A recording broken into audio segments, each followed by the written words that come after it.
자, 이 내용을 하나씩 풀어보죠. 우리가 보통 IT 업계나 기술 트렌드 이야기할 때 막 어떤 단어들을 떠올리게 될까요? 아마 10중 8구는 뭐 최신, 파괴적 혁신, 아니면 어제 막 출시된 새로운 프레임워크 이런 것들일 겁니다. 네, 그렇죠. 늘 가장 새롭고 화려한 걸 찾게 되니까요. 맞아요.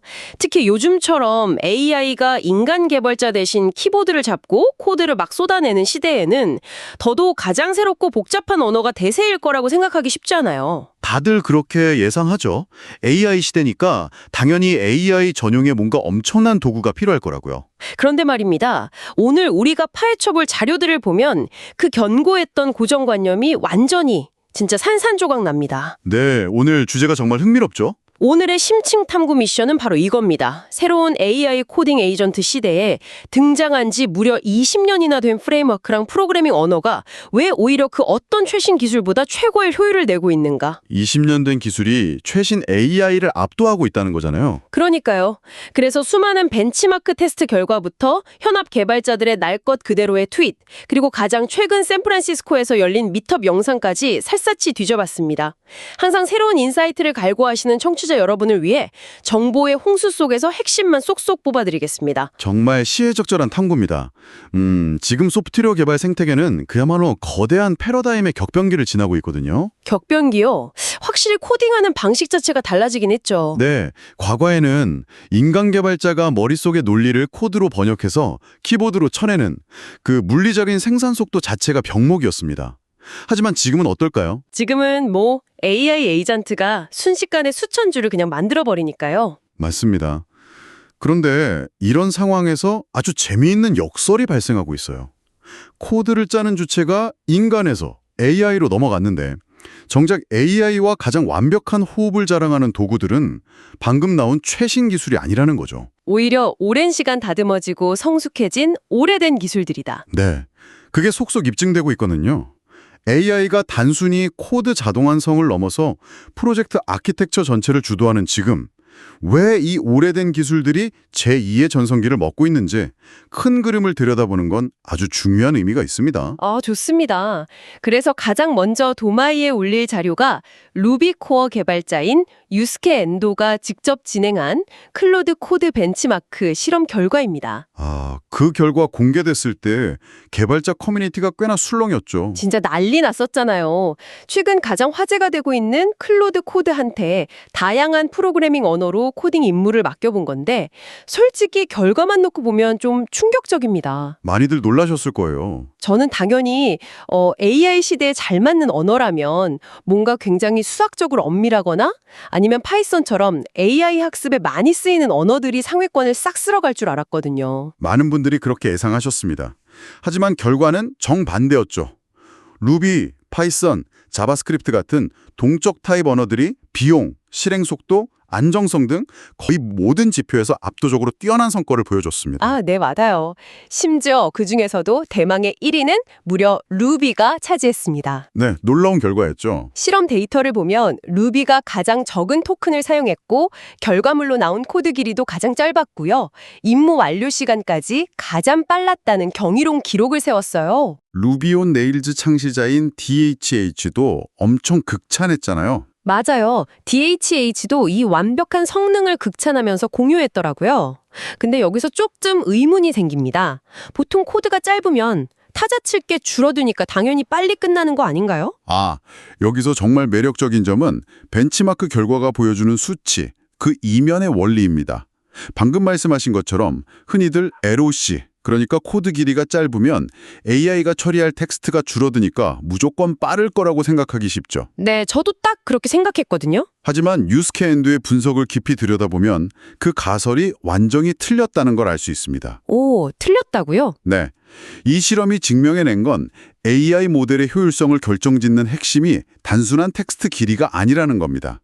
핵심은 모델이 문제를 해결하기 위해 스스로 생각하고 추론하는 이른바 생각하는 토큰의 비중이란 사실이죠.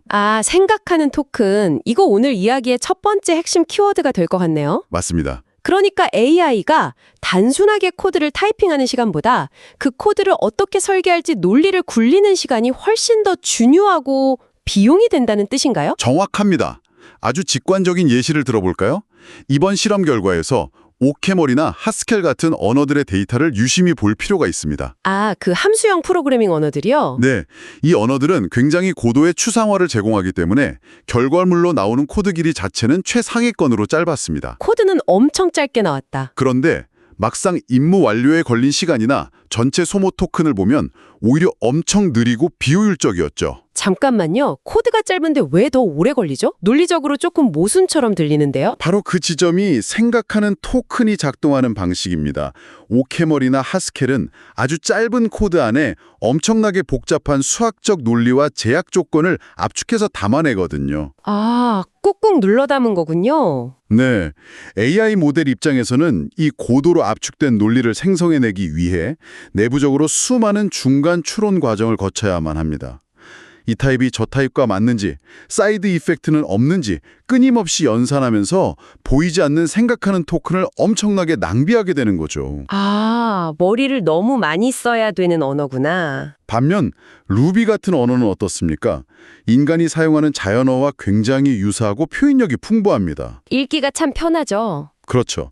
언어 자체가 AI가 문맥을 파악하고 논리를 전개하기 쉬운 구조를 가졌기 때문에 AI가 내부적으로 복잡하게 꼬아서 추론할 필요 없이 곧바로 코드를 생성해낼 수 있는 겁니다. 와, 그거 진짜 기가 막힌 포인트네요. 우리가 흔히 겪는 상황으로 비유해보자면 극도로 압축된 암호문이랑 아주 잘 쓰인 명문장의 차이인 거군요. 암호문과 명문장, 아주 좋은 비유네요. 암호문은 글자 수 자체는 몇 개 안 되니까 종이 공간은 적게 차지하겠죠.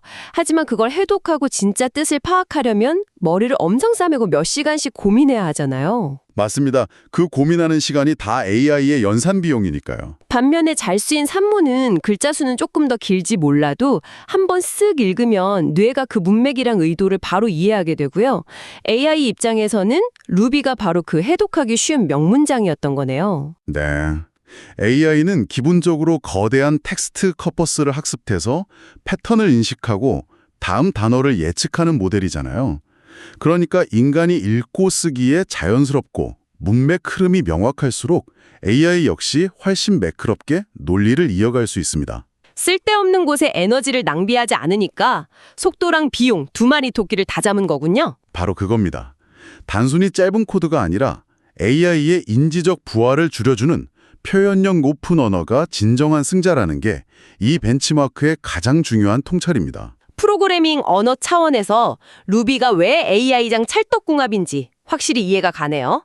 자, 언어에 대한 궁금증이 풀렸으니 이제 프레임워크 이야기로 넘어가 보겠습니다. 네, 결국 서비스를 만들려면 프레임워크가 필요하니까요. 그렇죠. 최근에 루비 온 레일즈 공식 계정에서 아주 도발적인 슬로건을 하나 걸었더라고요. 프롬프트 투 IPO. 프롬프트 한 줄에서 상장까지 간다? 네, 프롬프트 한 줄로 시작해서 기업 공개까지 간다는 뜻인데 너무 야심찬 포부 아닌가 싶으면서도 묘하게 설득력이 있단 말이죠. 이 프롬프트 투 IPO라는 문구는 단순한 마케팅 슬로건을 넘어서요. 현재 AI 기반 개발이 직면한 가장 현실적인 딜레마를 정확히 찌르고 있습니다. 딜레마요? 어떤 딜레마죠? AI가 코드를 짜주는 시대에 웹 프레임워크가 갖춰야 할 가장 중요한 덕목이 뭘까요? 레일즈 팀은 아주 영리한 해답을 냈습니다. 바로 LLM과 에이전트가 작성하기 쉬운 토큰 효율적인 코드를 제공하면서도 동시에 최종적으로 리뷰하고 유지보수할 인간 개발자에게는 아름답고 읽기 쉬운 코드여야 한다는 듀얼 메리트를 제시한 거죠. 아, 듀얼 메리트. 그러니까 AI랑 인간 사이에 완벽한 통역사 역할을 한다는 거군요. 네, 양쪽 모두를 만족시키는 겁니다. 근데 아무리 레일즈가 추기 구축이 빠르다 하더라도 그건 20년 전부터 유명했던 특징이잖아요. 그렇죠. 레일즈의 대명사 같은 특징이죠. 최신 AI 도구들이랑 맞물렸을 때 굳이 옛날 프레임워크를 써서 나중에 대규모로 확장할 때 레거시가 발목을 잡지는 않네요. 차라리 AI한테 처음부터 엄청 세밀하고 복잡한 최신 마이크로 서비스 아키텍처로 짜달라고 하는 게 낫지 않나요? 아주 예리한 질문입니다. 실무적인 관점에서 보면 AI가 아무리 똑똑해도 복잡한 최신 아키텍처를 처음부터 오류 없이 완벽하게 구축하는 건 현재 불가능에 가깝습니다. 아, 아직 그 정도는 안 되나요? 코드가 조금만 복잡해져도 AI는 환각을 일으키고 코드가 스파게티처럼 엉키기 시작하거든요. 당장 주말 동안 프로토타입은 번지르르하게 만들 수 있어도 그걸 기반으로 트래픽을 감당하면서 IPO 단계로 가는 건 불가능합니다. 그럼 결국 인간이 다 갈아엎고 다시 짜야겠네요. 맞습니다. 하지만 레일즈는 본질적으로 읽기 쉬운 구조를 강제합니다. 초창기에는 AI의 엄청난 속도를 빌려 런칭하고 서비스가 커져서 대규모 확장이 필요할 때는 인간 개발자가 코드를 쉽게 읽고 관리할 수 있는 탄탄한 기반을 이미 제공하는 거죠. 여기서부터가 진짜 흥미로운 부분이에요. 그렇다면 과연 AI 에이전트들은 왜 그토록 수많은 프레임워크들 중에서 하필 유독 레일즈를 좋아할까? 네, 개발자 카슨 허바드가 남긴 통찰을 보면 그 해답이 아주 선명하게 보입니다. 우리가 왜 맵 하나 만들려고 하면 신경 써야 할 게 진짜 한두 개가 아니잖아요. 로그인 인증부터 시작해서 세션 관리, 데이터베이스 스키마 짜는 것까지 엄청나죠. 사실 비즈니스 로직 자체보다 이런 인프라적인 기초공사 하다가 지쳐버리는 경우가 많거든요. 그런데 레일즈는 이런 골치 아픈 문제들을 지난 20년 동안 이미 다 해결해 두었다는 겁니다. 이걸 기술적으로 분석해보면 철학의 승리라고 할 수 있습니다. 레일즈를 지탱하는 가장 위대한 철학이 바로 설정보다 관습이거든요. 설정보다 관습이요? 네, 과거에는 이 철학이 인간 개발자가 사소한 결정을 내리라 소모하는 에너지를 줄여주었다면 이제는 AI 에이전트에게 엄청난 축복으로 작용하고 있습니다. 아, AI한테도 그게 좋군요. 만약 AI한테 완전히 자유로운 백지 상태를 주고 프로젝트를 시작하라고 하면 어떻게 될까요? 선택지가 너무 많아서 오히려 헤매지 않을까요? 정확합니다. 폴더 구조는 어떻게 잡을지, DB 연결은 어떤 라이브러리를 쓸지, 라우팅은 어떻게 할지 수많은 옵션 사이에서 갈등하게 됩니다. 이 과정에서 엄청난 양의 토큰, 즉 시간과 비용이 낭비되고 엉뚱한 결론을 내릴 위험성도 기하급수적으로 올라갑니다. 이해가 쏙쏙 되네요. AI한테 자유도를 너무 많이 주면 오히려 독이 된다는 거군요. 비유하자면 텅 빈 넓은 공터랑 시멘트, 철근만 덜렁 던져주고 자, 알아서 완벽한 5층짜리 건물 지어봐 하는 거네요. 아, 네. 아주 적절한 비유입니다. 그러면 AI가 설계도도 그려야 하고 1층에 화장실 넓지, 주방 넓지 고민하다가 결국 엉뚱한 곳에 배관을 뚫어버리는 환극 현상이 생길 수 있잖아요. 바로 그겁니다. 반면에 레일즈를 쓴다는 건 이미 수도랑 전기 배선이 완벽하게 깔려 있고 방 구조까지 명확하게 정해진 튼튼한 골조 위에 여기는 침실이니까 예쁘게 인테리어만 해봐 라고 지시하는 셈이네요. 맞습니다. 가이드레일이 확실하게 쳐져 있으니까 AI가 딴 길로 셀 확률이 확 줄어드는 거죠. 그 가이드레일이 바로 레일즈의 관습입니다. 아, 관습이라는 게 그런 의미군요. 카스나바드의 언급에서도 구체적인 사례가 등장하는데요. 실제 GPT-4와 레일즈를 결합해 내부 툴을 만들었을 때 AI가 생성한 코드 틈질이 믿을 수 없을 정도로 높았다고 합니다. 구체적으로 어떤 부분이 그렇게 좋았나요? 예를 들어서 사용자 인증 시스템을 구축한다고 가정해 봅시다. 최신 프레임워크 환경에서 AI한테 이걸 지시하면 토큰 기반 인증을 쓸지, 쿠키를 쓸지, 암호화 알고리즘은 뭘 쓸지 밑바닥부터 짜느라 고생합니다. 아, 선택할 게 너무 많으니까요. 하지만 레일즈 환경은 다릅니다. 생태계 내에 디바이스라는 10년 넘게 검증된 절대적인 표준 인증 라이브러리가 존재하거든요. 아, 그냥 그 디바이스라는 라이브러리를 가져다가 끼우기만 하면 되는 거네요? 맞습니다. 복잡한 보안 로직을 짤 필요 없이 인증은 디바이스를 쓴다는 관습을 따라서 단 몇 줄의 코드만으로 완벽한 인증 시스템을 얹어버립니다. 와, 진짜 편하네요. 20년간 수백만 명의 개발자들이 피땀 흘려 만들어 놓은 최적의 경로, 즉 레일이 깔려 있으니 AI는 그 위를 엄청난 속도로 질주하게만 하면 되는 완벽한 구조가 완성된 겁니다. 레일 위를 달린다. 진짜 이름값 제대로 하네요. 자, 지금까지 언어의 특성이랑 프레임워크 철학까지 살펴봤는데 이쯤 되면 청취자 여러분 중에는 이런 생각하시는 분들 계실 거예요. 이론상으로는 참 완벽한데 실제 현업에서도 진짜 그럴까? 현업의 실제 사례가 가장 중요하죠. 네, 그래서 준비했습니다. 가장 최근인 2026년 2월 샌프란시스코 루비 미덥 소식인데요. 이블 마천스라는 유명 개발 컨설팅 회사에서 이 미덥 영상을 공개했습니다. 영상 속 현장 열기가 정말 대단했죠. 네, 거기서 소개된 실제 도구들 보면 진짜 입이 똑 벌어집니다. 옛날 기술이려고 치부하기엔 완전히 최전선에서 AI 트렌드를 이끌고 있더라고요. 현장의 생생한 사례들은 우리가 논의한 이론들이 어떻게 파괴적인 비즈니스 가치로 취한되는지 확실한 증거들입니다. 단순히 코드 짜는 보조 도구를 넘어서 소프트웨어 생명주기 전체를 아우르는 혁신이 일어나고 있죠. 맞아요. 제가 가장 먼저 눈에 띄었던 게 센트리에서 발표한 시어라는 AI 디버깅 에이전트였습니다. 에러 잡는 데 특화된 도구죠. 에러 잡는데 도 같은 센트리가 만든 AI 디버거라니 이름부터 심상치 않은데 이건 도대체 기존 디버깅 툴이랑 뭐가 다른 건가요? 시어가 보여주는 혁신은 AI가 코드의 맥락을 이해한다는 데 있습니다.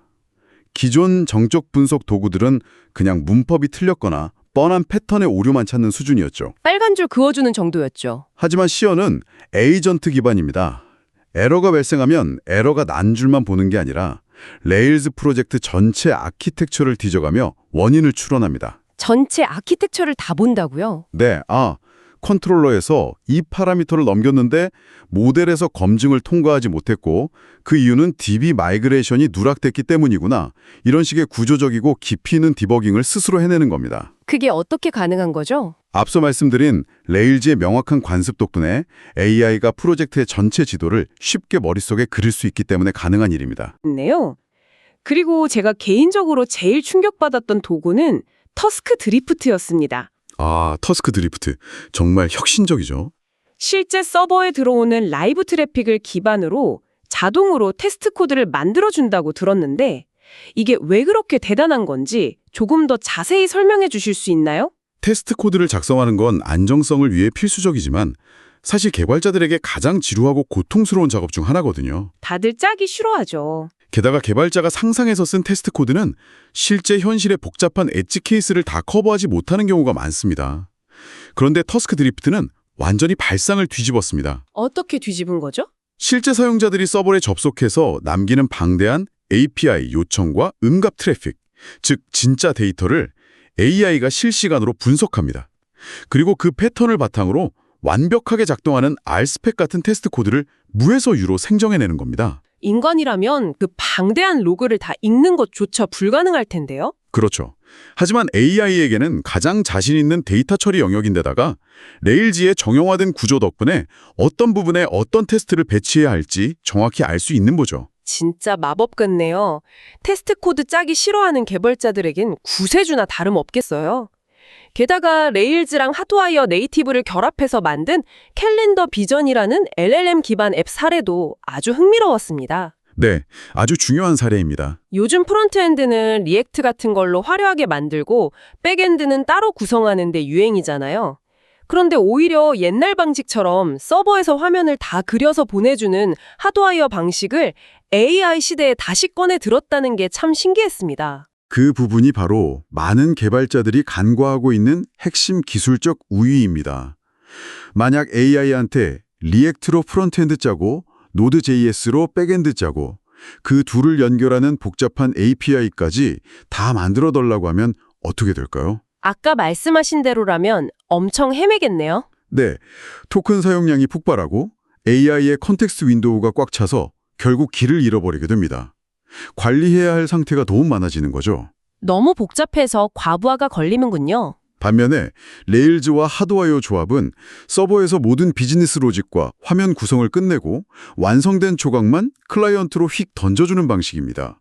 구조가 극도로 단순해지죠. AI 입장에서는 신경 쓸 게 확 줄어들겠네요. 맞습니다. 프론트랑 백엔드 왔다 갔다 하면서 복잡한 상태 관리할 필요 없이 서버 쪽에만 집중해서 코드를 생성하면 되니까 한 번의 프롬프트만으로도 풀스택 애플리케이션을 완성해내는 놀라운 생산성을 발휘하게 됩니다. 와, 말씀을 듣다 보니 퍼즐이 완벽하게 맞춰지는 기분입니다. 영상을 보면 미덕 현장 분위기도 단순히 기술 소개를 넘어서 커뮤니티 전체가 다시 엄청난 에너지를 뿜어내고 있다는 느낌을 받았거든요. 네, 에너지가 대단했죠. 루비 커뮤니티가 다시 결집하고 잃어버렸던 신뢰를 회복하는 모습이 참 인상 깊었습니다. 훌륭한 기술 뒤에는 항상 그걸 묵묵히 지탱해온 사람들의 연대가 있다는 걸 다시 한번 느끼게 되네요. 이걸 좀 더 큰 그림과 연결해보자면 샌프란시스코 미덥에서 공개된 일련의 도구들과 현상들이 우리에게 아주 중요한 진리를 시사하고 있습니다. 어떤 진리죠? 기술 업계에서는 코드를 생성하는 비용이 사실상 0에 수렴하는 시대가 올 거라고 예측합니다. 코드를 무한대로 공짜로 찍어낼 수 있다면 무작정 코드를 많이 만들어내는 게 경쟁력일까요? 절대 아니겠죠. 감당이 안 될 텐데요. 맞습니다. 수백만 줄의 코드를 무질서하게 쏟아내는 건 훗날 어마어마한 기술 부채가 돼서 재앙으로 돌아올 겁니다. 그 무한한 AI의 생산력을 통제하고 올바른 방향으로 이끌어줄 견고한 틀, 명확한 아키텍처가 그 어느 때보다 절실해지는 시점이죠. 틀이 필요하다. 네. 그리고 현장에서 쏟아지는 도구들이 증명하듯 루비와 레일즈 생태계가 바로 그 견고한 통제실 역할을 가장 완벽하게 수행하고 있는 셈입니다. 그래서 이 모든 게 결국 무슨 의미일까요? 끊임없이 새로운 지식을 탐구하시는 여러분을 위해 오늘 우리가 함께 나눈 이 깊은 이야기의 핵심을 요약해 보겠습니다. 네, 정리가 필요하죠. AI가 코딩을 하는 시대가 열렸을 때 우리는 아주 자연스럽게 가장 새롭고 가장 복잡하며 트렌디한 도구만이 살아남을 거라고 생각했습니다. 하지만 뚜껑을 열어보니 현실은 달랐습니다. 완전히 반전이었죠. AI가 연산 에너지를 낭비하지 않고 편안하게 추론할 수 있는 명문장 같은 문법을 가졌고 무려 20년이라는 긴 세월 동안 수많은 시행착오를 거치며 절대 무너지지 않는 탄탄한 관습과 가이드라인을 만들어낸 도구, 바로 루비와 레일즈가 새로운 시대의 진정한 승자로 화려하게 귀환한 겁니다. 정말 극적인 규현이죠. 무조건 최신 유행을 쫓는 게 능사가 아니라 탄탄한 기본기와 잘 설계된 구조가 결합했을 때 도대체 얼마나 파격적인 시너지를 낼 수 있는지 보여주는 완벽한 반전 드라마였습니다. 이 대목에서 우리는 기존 프레임을 깨는 중요한 질문을 하나 던져보며 사고를 확장해 볼 필요가 있습니다. 오, 어떤 질문인가요? 오늘 살펴본 수많은 벤치마크와 현업 사례들을 관통하는 단 하나의 진실은 AI가 레일즈가 제공하는 그 엄격한 관습 안에서 가장 높은 품질의 코드를 생산하고 완벽하게 작동한다는 겁니다. 그렇죠. 룰이 명확하니까요. 그렇다면 만약 이러한 통제된 구조가 미래 소프트웨어 개발의 절대적인 표준으로 자리 잡는다면 우리의 역할은 어떻게 변할까요? 프로그래머 역할이요? 네. 미래의 프로그래머가 하는 일은 더 이상 검은 에디터 창을 띄워놓고 밤새워 코드를 한 줄 한 줄 직접 타이핑하는 게 아닐 겁니다. 대신 어마어마한 마력으로 달리는 AI라는 스포츠카가 절대 엉뚱한 길로 이탈하지 않고 목적지까지 안전하게 도달할 수 있도록 시스템의 근간을 이루는 완벽하고 정교한 규칙과 제약을 설계하는 일로 프로그래머의 정체성과 직업의 본질이 완전히 뒤바뀌지 않을까요? 와, 프로그래머가 단순한 코더가 아니라 AI를 통제하는 규칙의 설계자, 즉 제약의 건축가가 된다는 말씀이시군요. 오늘 진짜 뒤통수를 한 대 맞은 것 같은 멋진 통찰들이 쏟아졌습니다. 생각할 거리가 참 많죠. 청취자 여러분, 오늘 마지막에 던져주신 이 화두 며칠 동안 한번 곰곰이 씹어보시길 바랍니다. 당장 어떤 언어를 새로 배워야 할지 고민하기 전에 다가오는 AI 시대에 우리는 소프트웨어를 대하는 관점을 어떻게 바꿔야 할지, 그리고 어떤 본질적인 역량을 키워야 살아남을 수 있을지, 그 결정적인 힌트가 바로 이 질문 속에 숨어 있을 테니까요. 네, 저도 오늘 이 깊은 논의를 통해서 많은 걸 다시 생각하게 되네요. 오늘 저희가 샅샅이 파헤쳐본 이 놀라운 기술 생태계의 변화 흐름이 여러분의 지적 갈증을 시원하게 해소해드렸기를 바랍니다. 저희는 다음 탐구에서도 여러분의 소중한 시간이 절대 아깝지 않을 새롭고 가치 있는 통찰과 지식을 가득 담아 다시 찾아오겠습니다. 함께해 주셔서 감사합니다.